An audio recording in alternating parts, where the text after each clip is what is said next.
Седумината македонски државјани кои се бореле во редовите на ноторната исламска држава, а летово американските сили ги испорачаа на Македонија, конечно заработија обвиненија за своите злодела. Надлежниот јавен обвинител ги терети за сторено кривично дело учество во странска војска, паравоени или параполициски формации, а едно од лицата е обвинето и за сторено кривично дело учество во терористичка организација.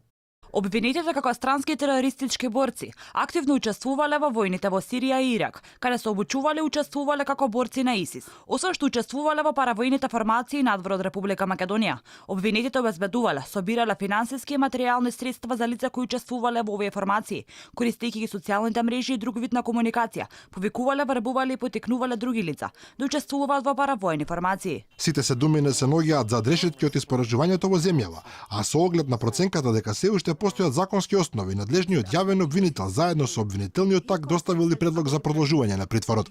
Инаку 5 мина од обвинетите се дел од истражни постапки во рамките на претходните акции, познати како Келија 1 и Келија 2, но беа недостапни на органите на прогонот и за нив беа активни национални и меѓународни потерници. Во август конечно беа донесени дома откако биле фатени од глобалната коалиција за борба против тероризмот предводена од Соединетите американски држави. Лицата кои претходно беа уапсени од македонската полиција во рамки на случаите Келија 1 и Келија 2 го признаат делото за кое беа обвинети, добија пресуди и се уште ги ослужуваат затворските казни.